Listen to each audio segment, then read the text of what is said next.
there are an increasingly large number of women who are just choosing not to get married.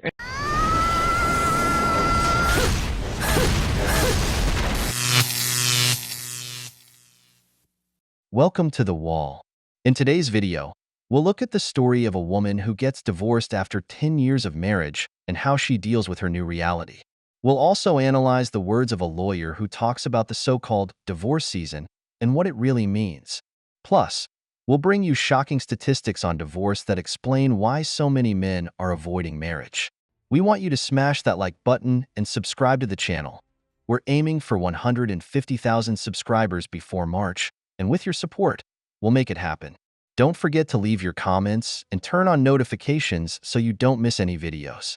Now, let's get started. There are an increasingly large number of women who are just choosing not to get married and are For the very last time, we are not having a mating crisis. What's happening is that women have access to information and education in ways that they didn't have in previous generations. We can now share stories and choose the bear. We can now own homes, open bank accounts. We know that. And we're not hypergamous as in we mate upwards. It was a necessity because we were blocked from owning things. You centralized through patriarchy the only access to independence and some form of survival and wealth into men, forcing women to have to choose. And as soon as we dismantled parts of the patriarchy to allow access to education, employment, financial stability independently, we exercised our choice. It is not a crisis, it's a liberation. Always the same narrative about patriarchy oppressing them. Well, let's look at the data. According to a Morgan Stanley analysis, in 2018, 41% of working women between the ages of 25 and 44 were single. Projections estimate that by 2030, this number will rise to 45%, the highest percentage in U.S. history. If patriarchy is the problem, then why, now that women have more rights and freedoms than ever, are more of them single? According to the Pew Research Center, 2020, 19% of women between 30 and 49 were single, making this the group least likely to be without a partner. Meanwhile, 32% of women between 18 and 29 and 29% of those between 50 and 64 were also single.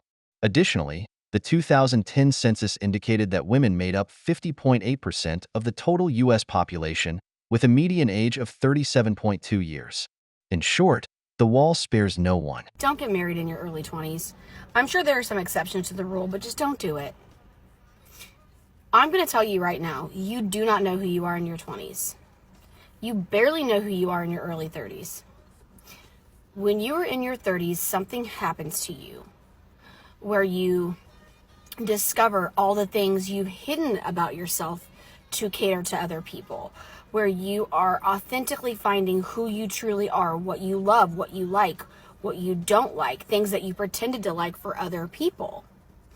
You start, I'm not saying you fully get there, but you start getting to a point where you don't care what other people think, because you realize unless they are feeding you, fucking you, or paying your bills, they don't matter.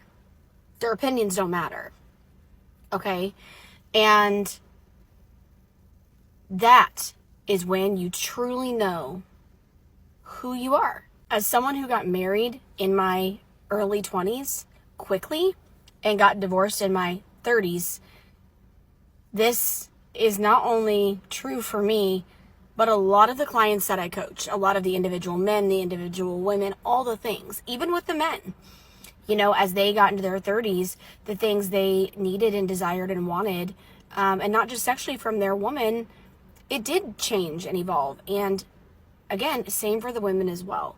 So I encourage you to not get married in your early 20s. Don't get married until you are dead set in who you are, what you love, what you don't love, and until you are in a place where you hide nothing about who you are for anyone, or till you are in a place where you refuse to not change who you are for somebody. Because I'm going to tell you right now, when you're in your early 20s, you will change a lot of who you are to cater to somebody because you want to be loved so bad. In your 30s, you don't care. Cocaine's a hell of a drug. Women are the only beings who constantly change their convictions depending on the stage of life they're in. Most men who marry early stick to their values and desires over the years. But when it comes to women, it's a different story. In the past, a woman could stay married for 20 years or more. Today, at the slightest dissatisfaction, she files for divorce. It's no coincidence that 80% of divorce filings come from women. According to a Forbes Advisor survey, 31% of people divorce due to irreconcilable differences, which often just means boredom or incompatibility. This is why women oppose eliminating no-fault divorce, because many end up separating for reasons like these. Constant arguments, 56%. Infidelity, 55%. Marrying too young, 46%. Unrealistic expectations, 45%. Lack of equality in the relationship, 44%. Lack of preparation for marriage, 41%. And then they wonder why more and more men are rejecting the idea of marriage. Now that we are legally married, I would like to serve you with these. More paperwork? Yep, divorce papers. You're funny, babe. I'm not messing around, Daniel. Babe, stop messing around. I'm thinking steak, wine. No, Daniel. I'm being 1,000% serious. I want a divorce. I don't understand. I never had intentions of living happily ever after with you. My plan was to be your wife and divorce you right after. But I love you. You said you love me. I was just selling the role. What can I say? I guess that makes me a great actress. I mean, I gave you everything. You're a fool who fell for the wrong person. I never loved you. I just saw you as a ticket to an easy life. I trusted you. Trust is overrated. Money is all that matters in this world. You of all people should know that. And as your wife, soon to be ex-wife, I will now be taking half of everything you own. No, you won't. Like it or not, sweetheart, I'm legally entitled to it. No, you're not. We both signed a prenuptial agreement. A prenup? Oh, it's funny because it's true. A woman's greatest pain when filing for divorce isn't losing the man. It's realizing she can't walk away with all of his money. This is why I always say, on the wedding day, only the man gets married for love. The woman does it for a lifestyle. Because only a man in love would enter a contract where he's willing to lose everything. Brothers, I always tell you, get a prenup. Never get married without one. You've already seen the ridiculous reasons women have for filing for divorce. The irony is that when it comes to splitting the bill for dinner, they don't want to go 50-50. But when it's time for divorce, they love the idea of a 50-50 split of the assets. December is here, you guys, and yes, it is a season of Santa Claus and Jingle Bells. But guess what other season is among us? Divorce season. Of course, your favorite, yours truly. I'm going to explain why. Now, I'm not sure if other family law attorneys across the country experience this too, but this is definitely a thing here. For years, consistently, I filed more divorces in December, January, and February more than any other month throughout the year. And here's why. You got your snack? All right, let's get into it. Now, December, that's my New Year's resolution group. All of them want to make sure they don't go into the new year in that bad marriage. Now, January, that's my family-oriented group. They wanted to keep their family together for the holidays, but once January got here, to the curb. Now, February, that's my second, third, and fourth chance group. Now, they consulted way back in December, but they wanted to give their spouse just one more chance to make it right. But it didn't work, so they're here in February. So now that we are all clear that divorce season is among us, if you know you're about to be a part of this group or know somebody who needs to be a part of this group, let me tell you what you should be doing right now. First and foremost, if you are contemplating filing for divorce, you should have been consulted with an attorney. The day that all hell breaks loose is not the day you start to try to gather the information that you need. For instance, did you know there's no separation here in Texas? You do not have to be separated before you file for divorce. What we have here is called a cooling off period. You have to wait 60 days after you file to finalize. And it's because because we want to make sure people really want a divorce. You don't want to be mad today and then happy tomorrow and then it's too late. So 60 days is enough time to give people time to cool off and see if this is really what they want. And did you know you actually have to file for divorce under one of our 7 grounds? We have 3 grounds under no fault and 4 grounds under fault. The most common one under no fault is insupportability. The most common one under fault is adultery. Next, you should probably start making the list on, Oh my God! Wow! In this country, we celebrate everything. So much so that now there are even dates to celebrate divorce. As I mentioned before with divorce rates, it's easy to see why so many women file for it. Many want to start the year with a new life and new adventures, of course, financed with their ex-husband's money. Because they don't walk away empty-handed, the system protects them. This has led to an interesting phenomenon. According to a 2022 survey by the Harris Poll, 15% of married or engaged adults signed a prenuptial agreement. This is a significant increase from just 3% in 2010. The rise is even more notable among younger people. 40% of those signing prenups are between 18 and 34 years old.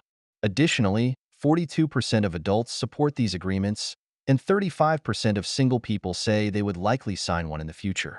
Men are learning. But let's continue. what are your non-negotiables? What are some things you're willing to give and take on? For instance, you might say, I'll walk away from the house, but I'm not sharing a penny of my retirement. Being able to articulate to your attorney the things that are important to you versus the things that aren't so important helps us help you. Next, you want to think about how much are you willing to invest fighting for what you want. I have my group that are very amicable. They don't want to spend a lot of money. They don't want to ruffle too many feathers. They want to get in and get out. Then I have my middle group. They're willing to fight for what they want, but this is my mediation group. They want to mediate and settle this after maybe a little bit of a tussle. And then I have my other group who want to fight to the death. It's important to know which kind of fighter you are. Next, it is time to start gathering your financial documents if finances is going to be a thing in your divorce, no matter if it's going to be over retirement or bank accounts or child support or spousal support. Even if you're not the spouse requesting child support or requesting spousal support, you also want to be able to show the court if they ask you for too much, like, Judge, I ain't got it. I don't know what she's looking for. I ain't got it. Now, if there's a little in your relationship, please take photos. Are there police reports? Are there urgent care visits? Please come with proof. Come with something more than just allegations. And before I let you go, this is not the time to pretend to be parent of the year. I am great at my job, but I am not Houdini. If you are a weekend dad, even though you live in the same household with your kids, but you only interact with them on Saturdays and Sundays, don't ask me for full custody. Stop. If you are a subpar mama, but you think you're about to get more rights to him because you happen to be a woman, think again. And see, you don't want to play them kind of games with an attorney like me because I'm a trick. See, a couple weeks ago, I had a hearing. Somebody was asking for full custody. It was almost Thanksgiving. And I was like, okay, you want full custody? Holidays coming up. Let's see how about grandma.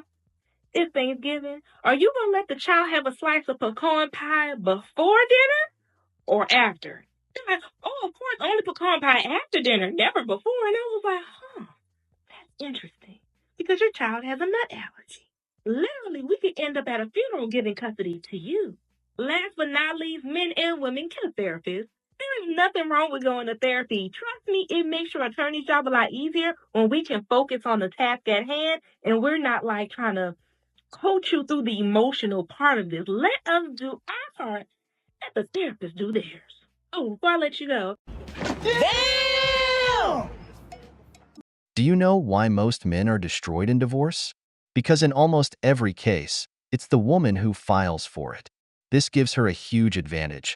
She's been preparing for months, gathering evidence with her lawyer, while the man is in shock, not even understanding what's happening.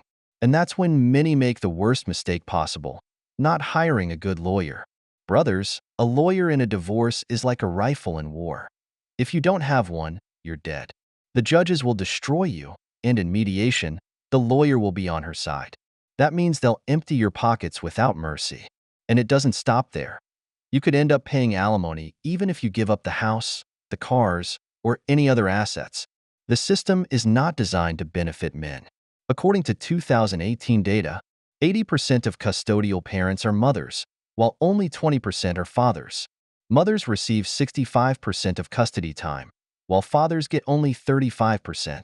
If this video doesn't make it clear that you need a lawyer, I don't know what else could be a wake-up call for you. We've reached the end of the video, but before we go, here are the questions for you. Do you think the rise in prenuptial agreements shows that men are learning to protect themselves in marriage? Is it fair that in most divorces, women get the majority of custody while men end up losing so much?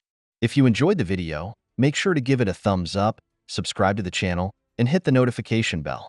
Your support means the world to us and motivates us to create more content. Stay tuned for the next exciting video from The Wall.